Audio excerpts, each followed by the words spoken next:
30 years after Malleus Maleficarum was written, Martin Luther leads the Protestant Reformation, splitting the Christian church in two.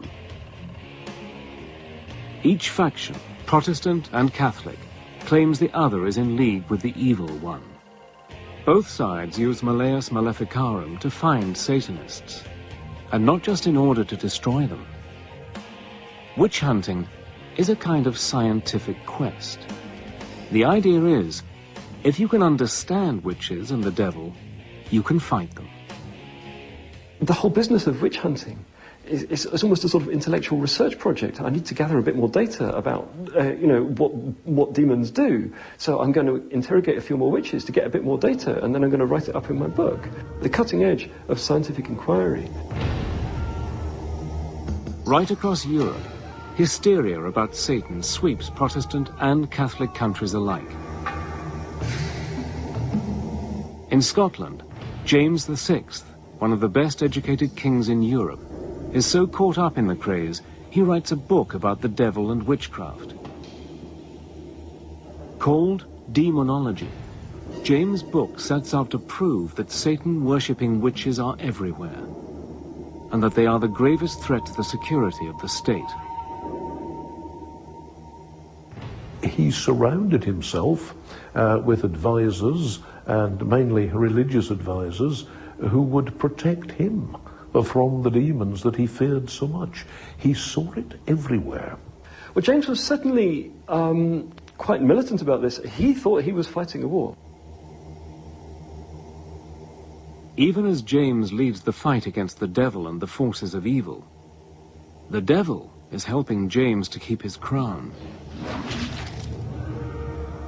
James can always point to the figure of Satan and say, if it weren't for me, look who would be ruling in my place. Although this is quite frightening, it's also in a way quite gratifying for James. One of the witches who was interrogated was asked, why is the devil attacking our king? And the witch who was confessing allegedly answered, this is what was recorded anyway in her confession, the devil is doing this because King James is the greatest enemy that the devil has in the world.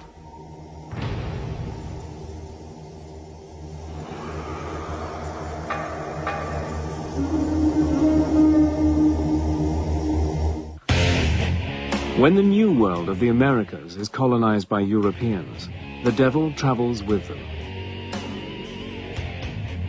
The Puritan colonists who arrived from England in the late 1600s are strong believers in the power of Satan. They're convinced that everyone who isn't a Puritan is controlled by the devil, and that women are especially susceptible to Satan's powers. They had established what might be called Puritan communities, and were looking to build a great example for the rest of Christendom. If you were enjoying yourself, or if a group of you were singing or dancing or having a drink, then those who were opposed to that kind of fun were quite certain that Satan was filling the glasses for you. In 1688 in Boston, an Irish laundrywoman called Mary Glover is accused of bewitching the children of one of her customers. Proof of her pact with the devil includes several rag dolls found in her house. Mary Glover was Irish and a servant.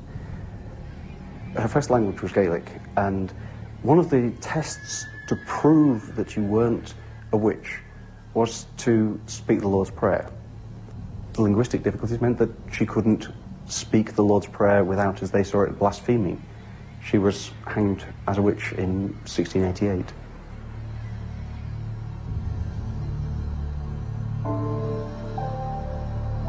Three years after Mary Glover is hanged, less than 20 miles away at Salem, Massachusetts, the testimony of 3 young girls leads to a mass execution. Some of the children were said to be possessed by spirits sent from the witches.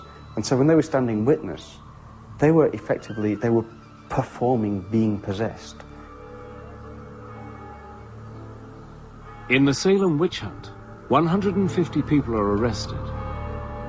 19 men and women are hung or crushed to death. 17 others die in prison. In an ironic twist to the story, the Salem jury later apologized, blaming the devil for their mistake.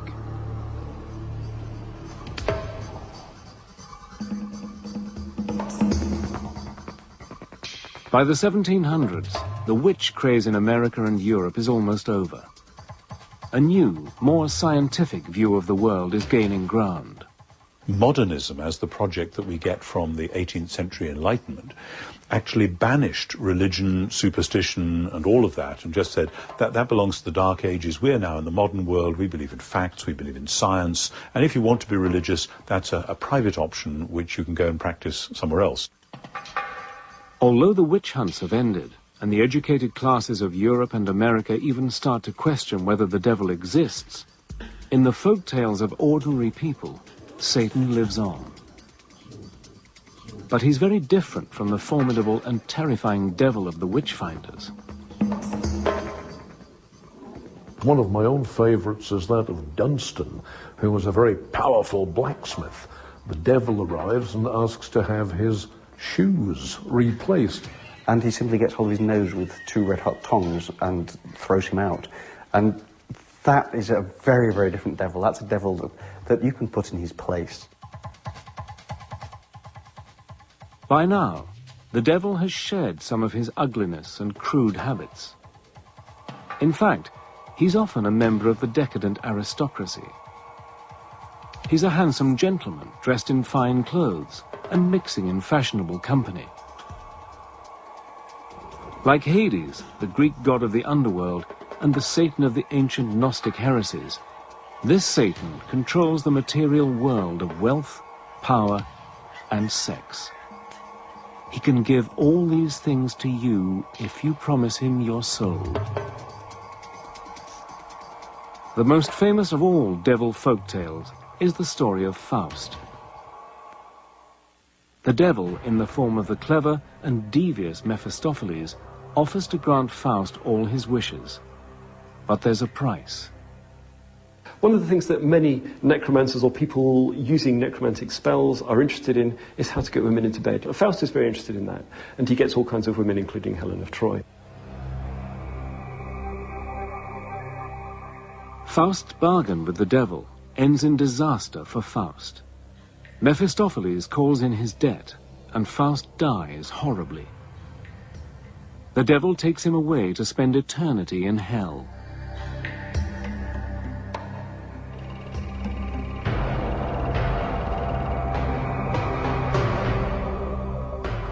As the power of religion fades, and the age of popes and kings gives way to the age of revolution and democracy, a new devil arrives on the scene. This devil is utterly different from the treacherous fiend of Christian tradition. He is a tragic and lonely figure, a hero battling against tyrannical authority in the shape of a cruel and overbearing god.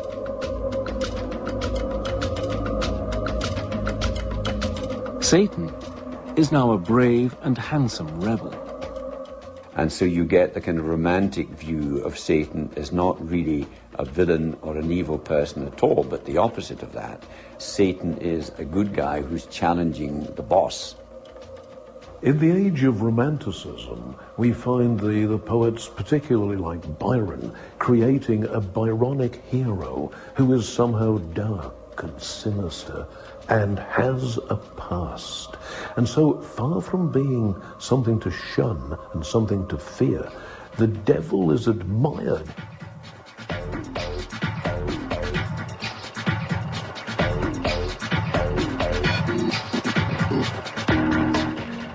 With the 20th century, the devil's fortunes take a turn for the worse.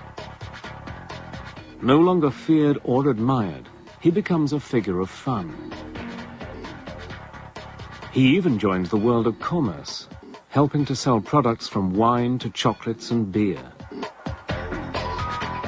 In the age of marketing and the consumer society, Satan can bring the lure of the forbidden to a tired brand.